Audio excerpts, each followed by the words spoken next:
Welcome to my kitchen. I want to start off by asking you all one question. How do you make a pancake smile? You butter it up. All right, okay, so I know that was pretty cheesy, but we're going to show you today how to make some pancakes. I'm going to look at the materials needed, a step-by-step process, and the benefits of pancakes. So let's heat it up. To start off, we're going to look at the materials needed. Now, if you're feeling adventurous, you can look online for a recipe that requires, for pancakes that requires eggs and milk and all that good stuff, but today we don't have time, so we're just going to use a pre-made mix.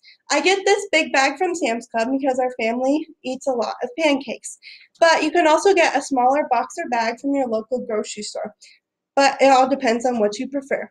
So this mix specifically requires water. You will also need a bowl to mix it in, and a whisk, and a spatula to flip the pancakes, some pan for your griddle, and also you need a griddle or stove or a pan, depending on where you're at,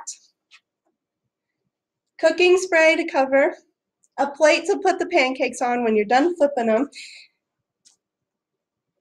and a cookie scoop or a measuring cup. Some optional things you can use are mix-ins, which you can put in the batter for some extra fun. Some examples are chocolate chips, bananas, apples and cinnamon, or blueberries. These are all common ones you can use, but you can always adventure out and do more. You'll also need some syrups for the pancakes. We'll discover more about that later because there's so many types of syrups you can use. So we're going to start making our pancakes now with a step-by-step process. First, you need to turn the griddle on to a medium heat or about 350 degrees. Next, we're going to start by making our pancakes. You need to open up your bag, get your things. Today we're going to make one that's about 7 to 8 pancakes, but I always tend to make mine a little bigger, so it usually makes about 4 or 5. For this recipe, you need 1 cup of mix, and 3/4 cup of cold water. You want cold because it just mixes better and it makes the batter more smooth.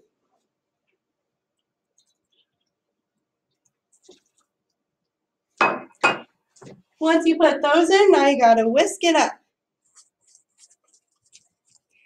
In order to make this the best batter you can, you want it to be smooth but little lumps. That way it's mixed thoroughly. You also want to make sure that at the bottom of the bowl there isn't any leftover batter because sometimes it tends to settle. So make sure you get all of it by folding it over and mixing it up. I'm going to add a little water because I put too much mix in. But you can always do that.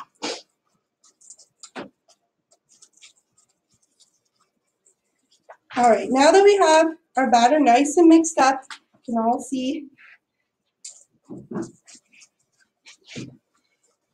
See, there's little lumps, but there's also very smooth. Our next step is to spray the pan. You can use regular cooking spray, Pam, or even butter, but today I'm going to use this butter Crisco spray that I got from Walmart. You spray the pan so that the pancakes do not stick. And if you don't spray the pan, you'll have a big mess at the end, and that's not very good. Next, we're going to use, you can use a cookie scoop or a measuring cup. Today I'm going to use a measuring cup. So what you want to do, just gather some and then put it on the griddle.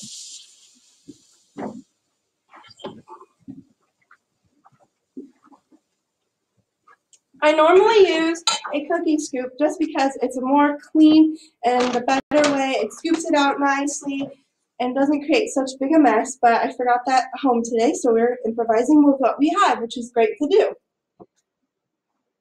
Next, we're going to wait for the pancake to cook, and you can tell when it's done and cooked by when the edges are a little bit more firmer and it's not so hot, or it's not bubbling.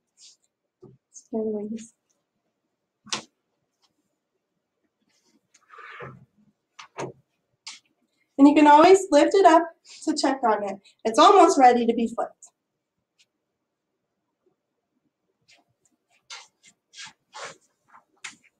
At this point, I made mine a little too flimsy, but it all depends on what you like with your pancakes. So at this point, you can add in mix-ins. Today we're going to use chocolate chips because I think they're the bomb.com. So you're just going to add however many you want. Mix it up and then put it on the griddle.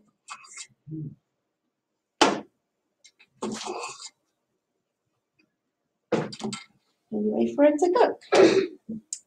You can tell when a pancake is done cooking by the golden brownness. You slide the spatula under, lift it up a little, and you can look at things. If it's undercooked and it sticks to your spatula, that's not very good, especially with chocolate chip pancakes because it gets all over your spatula and then it creates a big mess. So always make sure that the outside is firmer and there's no bubbles. This one is about done.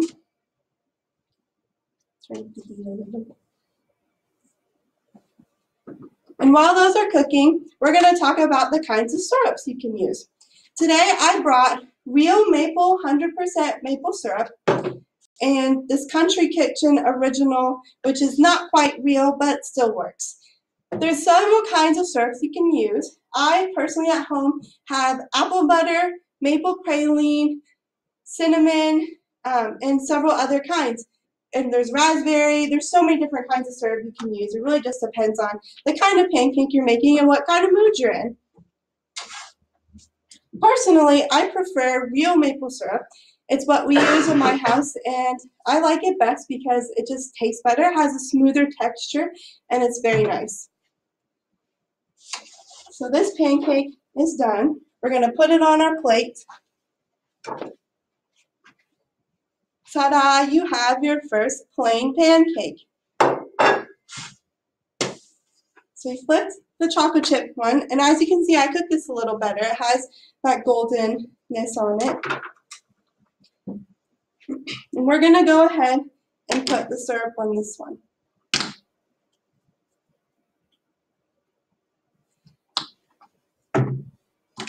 Now, this situation can get a little sticky, so make sure you have napkins around